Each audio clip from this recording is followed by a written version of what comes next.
नमस्कार. आजच्या व्हिडिओमध्ये गव्हाचे आयुर्वेदात सांगितलेले गुणधर्म काय आहेत, गहू पथ्य म्हणून कुठल्या आजारात वापरला जाऊ शकतो, गहू अपथ्य म्हणून कुठल्या आजारात आलाय, त्यासोबतच देशसात्म्य म्हणजे काय हे बघणार आहोत. तर व्हिडिओ शेवटपर्यंत बघा. दुर्हर्षितो वातपित्तहरो गुरुः कफशुक्रप्रदो बल्यः स्निग्धः संधानकृत्सरः जीवनो बृहणो वर्ण्यो व्रण्यो रुच्यः स्थिरत्वकृत. तर हे आचार्य भावप्रकाशांप्रमाणे गव्हाचे गुण आहेत, जे आपण पुढे सविस्तर बघणार आहोत. गोधूम शब्दाचा अर्थ सांगितलाय गुध्यती श्रेष्ठान गुणान, म्हणजे हा श्रेष्ठ खाद्यद्रव्य आहे. गहू हा मधुर आहे. आता मधुर म्हणजे तोंडाला जरी तो साखरेसारखा गोड लागत नसला तरी गुणांनी तो मधुर रसाचा आहे.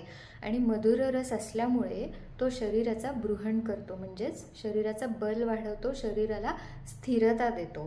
त्यानंतर मधुर रस असल्यामुळे गहू हा रुच्य म्हणून सांगितला, म्हणजेच तोंडाला चव आणणारा, तोंडाला चव देणारा आहे. गहू हा स्निग्ध गुणांचा आहे, म्हणजे शरीरात स्निग्धता निर्माण करते. त्यानंतरचा महत्त्वाचा गुण म्हणजे गहू गुरुगुणात्मक आहे. गुरु म्हणजे पचायला जड.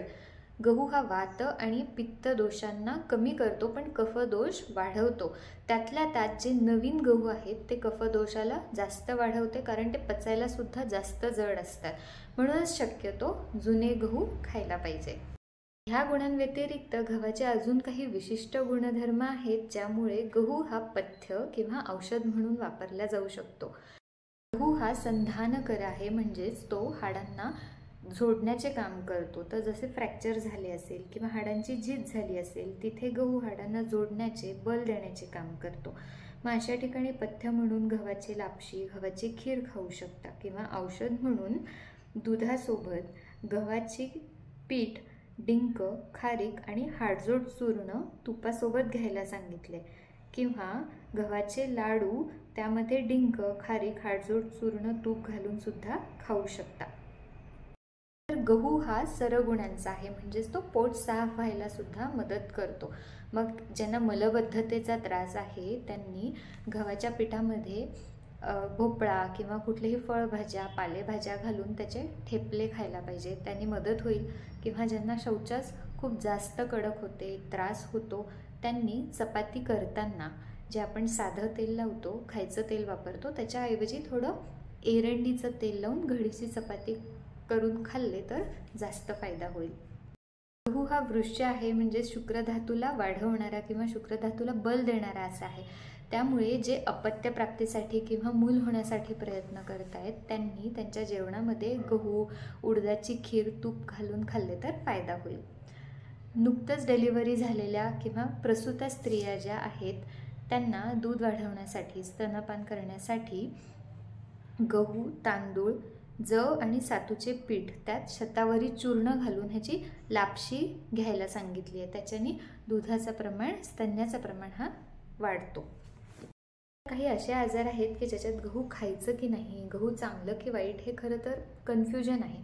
जसे प्रमेह, तर प्रमेहामध्ये गहू हा पथ्य म्हणून आलाय, पण नवान्न म्हणजे नवीन गहू हा अपथ्य सांगितलाय. कारण आपण बघितलं की नवीन गहू हे गुरु आहे, पचायला जास्त जड आहे आणि कफदोष वाढवणारा आहे.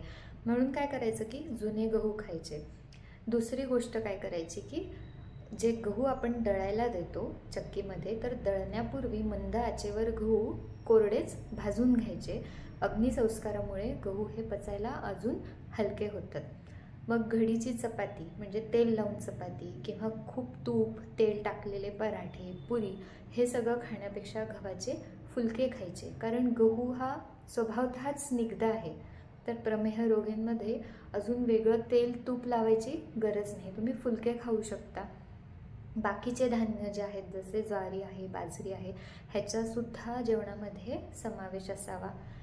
गहू कुठल्या स्वरूपात वापरायचं नाही, तर मग होलवीट ब्रेड जे आहे, होलवीट बिस्किट्स जे म्हणतात, असं जे जाहिरात करतात, किंवा पॅकेटेड फूड्स जे आहेत, नूडल्स जे आहेत, म्हणजेच मैद्याचे प्रकार जे आहेत, त्या स्वरूपात प्रमेह रोग्यांनी गहू टाळलेलेच बरे. प्रमेह रोगाप्रमाणेच स्थौल्यमध्ये, म्हणजे ज्यांचं वजन वाढलेलं आहे, त्यांनी सुद्धा प्रमेहासारखंच गव्हाचा वापर करायला काहीही हरकत नाही. म्हणजे फुलक्यांच्या स्वरूपात खायचा, किंवा बाकीचे पण जे काही धान्य आहेत ते नुसतं गहू न खाण्यापेक्षा गव्हासोबत ज्वारी बाजरी ह्याचा सुद्धा वापर करायचा. आणि प्रमेह आणि स्थूल ह्या दोन्ही रोगांमध्ये गव्हापेक्षा जास्त चांगला ऑप्शन म्हणजे जव किंवा सातूचं पीठ. तर गव्हाच्या ऐवजी आपण सातू किंवा जव वापरलेलं जास्त चांगलं आहे. आता अपथ्य म्हणून गहू कुठे आलाय तर अतिसार रोगामध्ये. अतिसार म्हणजे जुलाब होणे. कुठल्याही कारणाने जुलाब होत असतील तर जुलाब बरे होईपर्यंत तरी गहू खायचा नाही, कारण आपण बघितलं की गहूचा सरगुण आहे, म्हणजे पोट साफ होण्याला मदत करतो आणि तो पचायला जड असतो. म्हणून लूज मोशन्स असताना किंवा अतिसार असताना गहू बंद ठेवायचे.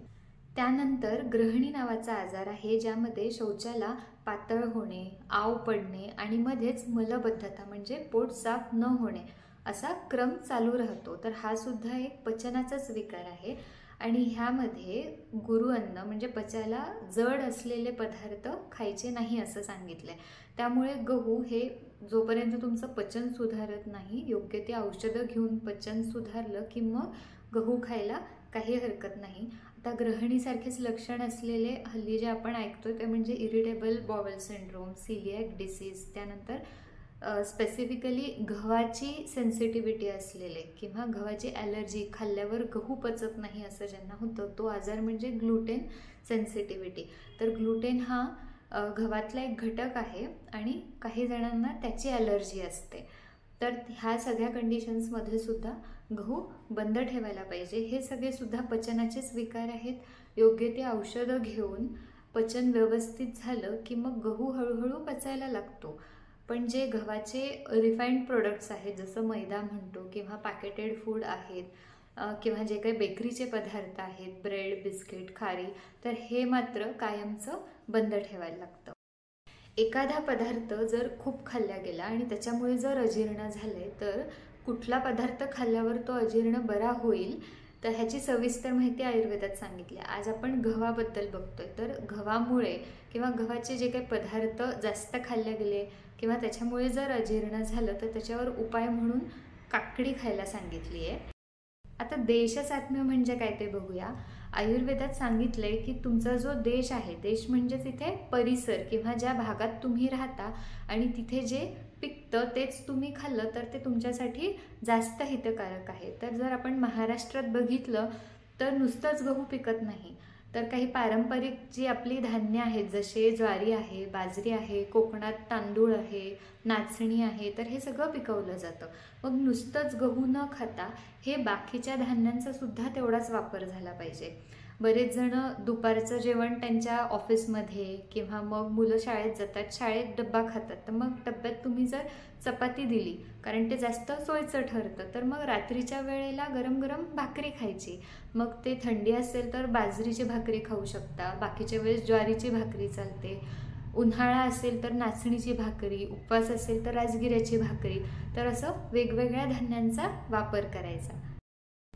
तर ही गव्हाबद्दल माहिती होती. असंच बाकीचे जे धान्य आहेत, कडधान्य आहेत, डाळी आहेत, त्याच्याबद्दल पण माहिती बघणार आहोत. तुम्हाला कुठल्या विषयावर अजून व्हिडिओ बनवलेला आवडेल ते नक्की कमेंटमध्ये मला कळवा.